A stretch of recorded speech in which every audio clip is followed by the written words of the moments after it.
then maybe China and Iran would think differently. This is the most important time in world history since the end of World War II. Senator, first of all, have you talked to President Biden at all since you've gotten back? No, I spoke to Vice President Harris in Munich. Mm-hmm. I thought she gave a good speech. The news conference, not so much.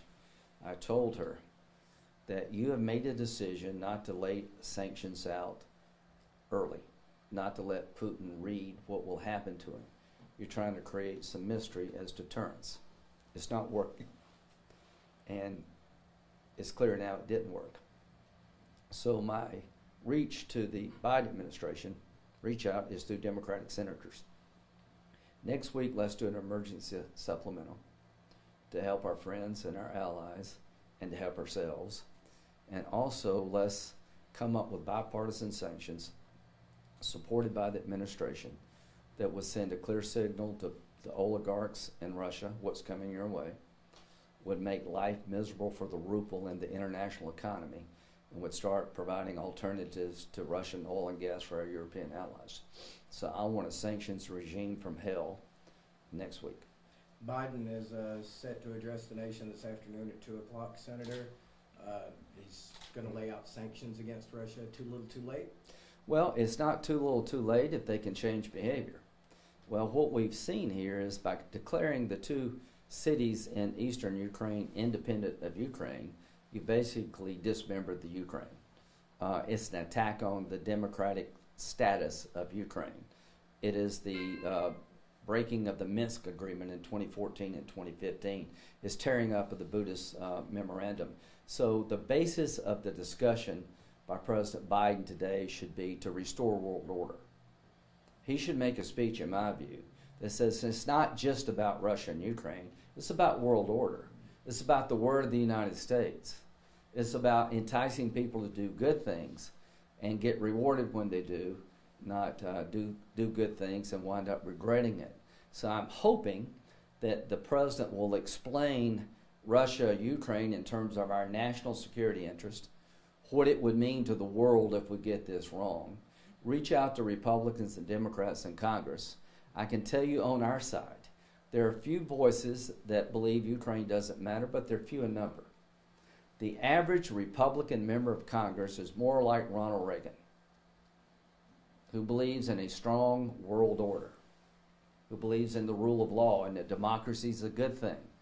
We're not looking to send U.S. forces on the ground in Ukraine, but we should send an unequivocal signal to Russia and the oligarchs around Putin that this cannot stand and will not be tolerated. So the administration has had the wrong approach. They've withheld being clear about sanctions. It didn't work. Their initial description of seizing of these two cities, declaring them independent of Ukraine by Putin, was to say that's not an invasion. They changed a few hours ago because that was silly. So their inclination is to be minimalist. Their inclination is to appease. That needs to change. Mr. President, when you speak to the nation today at 2 o'clock, I promise you, my good friend John McCain, I can only imagine what he would be saying today. I promise you there are a bunch of Republicans that will stand firmly with you to push back against this outrage by Putin and to reset the world order. I also promise you if you try to soft sell this and you don't push back hard, that the Republican Party will be an alternative to what you're suggesting. Any comments on Special Counsel John Durham's recent court filing that... people made predictions about the Mueller report that were not true. What I read in the Durham filings were disturbing, but I'm going to wait to read it for myself. Senator Graham, just follow up with that supplemental situation. You're talking about a task force. Is there a price tag associated with this at this point Well, when it comes to aid as well? That's a good question. So, number one, the developing world, in terms of vaccination, we need to help them with the COVID. There's a reemergence of another strain, I think it's called B2. The WHO briefed us about that today. There's another strain that's kind of a one-off of Omicron, more contagious, not more lethal, but the chance of this thing coming back again is going up. So I think we need to do some things in the developing world to help us with future COVID problems. Let's take an opportunity now to do some things that make the world a safer and better place. I'm hoping we'll do something on the border. But the task force to me is very important. I want the oligarchs to understand what's coming their way, the price that you're going to pay. I literally want to work with the British government and the German government to have a sort of united front, because a lot of these assets are in London, they're in Berlin, they're in New York, and these assets have been generated by an association with Putin to the detriment of the Russian people and world stability. That's one thing that I think is very bipartisan. I want to see cops go in and take apartments, fine art, seize yachts from a bunch of thugs and crooks. I want to put money on the table to have more weapons for Ukraine to fight. I want more protection when it comes to cyber. And I want to go at this big, and I want to go at it hard. Senator, how important would you say nonpartisanship is right now? We've spoken to some people locally from the Ukraine who say the last thing they want to see here is division in our country. I think bipartisanship is important if the purpose of bipartisanship makes us safe. So in the 30s, you had plenty of unity, and it was all wrong. You had a lone voice called Churchill that said, what you're doing is not going to work. And he was proven to be right. So there is bipartisanship to go after the oligarchs. I think there's bipartisanship to beef up NATO. I think there's bipartisanship for biting sanctions. Count me in for bipartisanship. But count me out when bipartisanship takes off the table things that will matter. I am hoping that we can put together a bipartisan package. But the one thing that I need to hear from the administration is they realize that what they did didn't work. If you think what you're doing is working, then it would be hard for me to work with you in the future, because it's clearly not. So what I'm looking for is a bipartisan package that realizes that what we've done in the past did not work, and that we're changing the approach. Senator Graham, at the Olympics, Putin was at the Olympics and affirmed his support of China and Taiwan, which have you.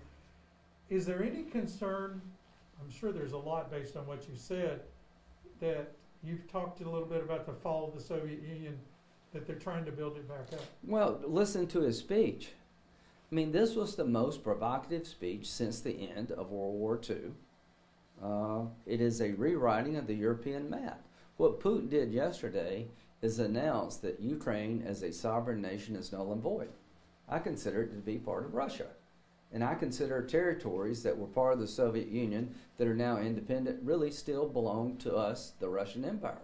It was a direct challenge to the transatlantic partnership.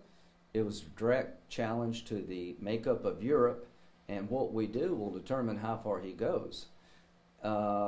Ukraine is not the only ambition of Putin. There are other people in the region that he has his eyes on. So I am hoping that President Biden at 2 o'clock will tell the nation about other things that Putin wants.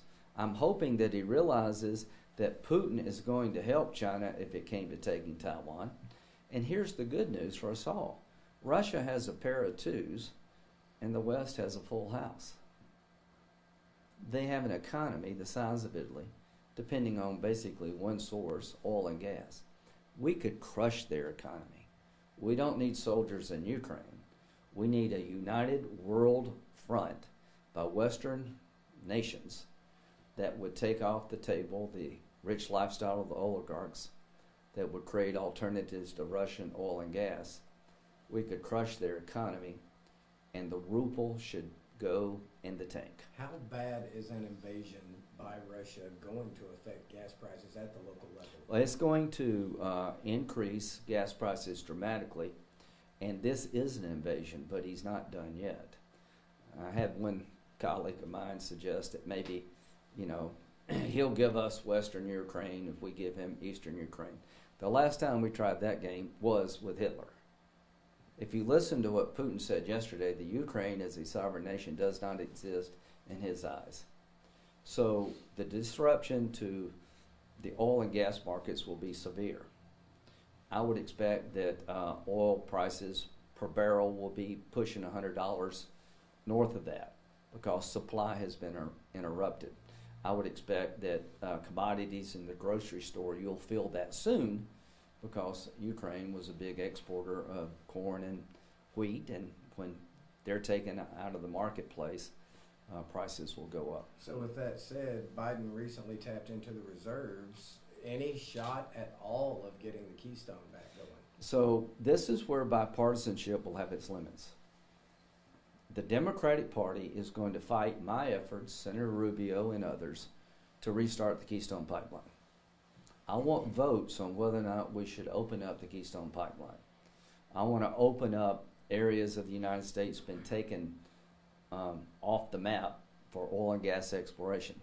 I believe in a lower carbon economy over time, but we have a national security crisis on our hands.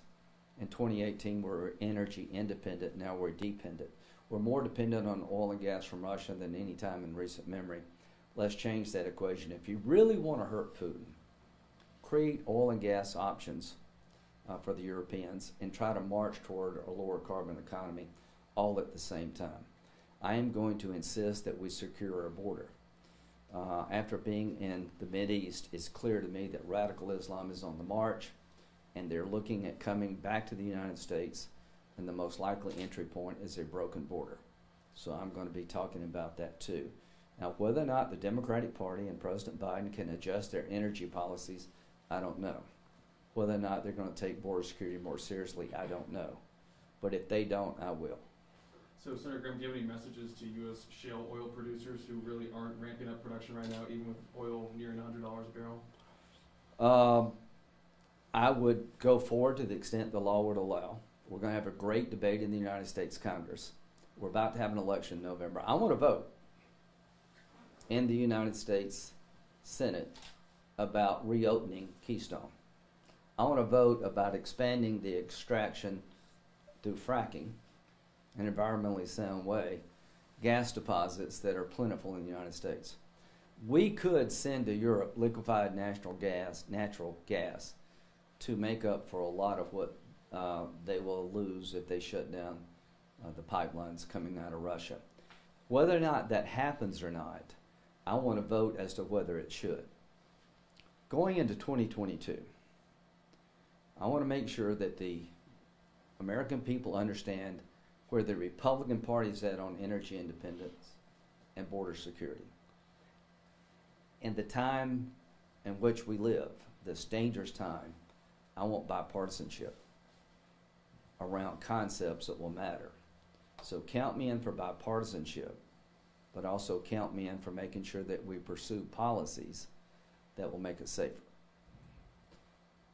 Senator, does the Budapest Agreement, are we obligated in any way to help the Ukraine in this situation? It was a memorandum, and the opening paragraph said that for giving up your nuclear force, which was the third largest in the world, the borders and sovereignty of Ukraine would be honored and respected and not challenged by force.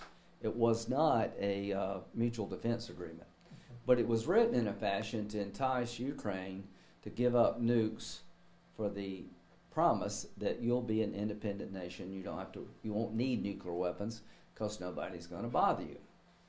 Well, how well did that work out? So the Budapest Memorandum was an effort to get nuclear weapons consolidated to make the world a safer place.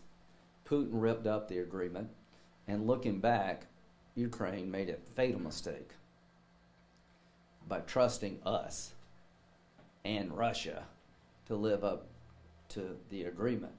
We can't afford any more of those fatal mistakes. We can't afford to let Israel believe we don't have their back when it comes to an Iranian nuclear program. We can't afford to let our allies in Asia believe we will abandon them if China tries to take their land by force. Because if we do that, then the world economy is going to fall apart, and we're going to live in some of the most dangerous times since World War II. One last question. Off topic. Yeah. There's some families in Oconee County that have missing loved ones. They said they've reached out to your office to ask for assistance.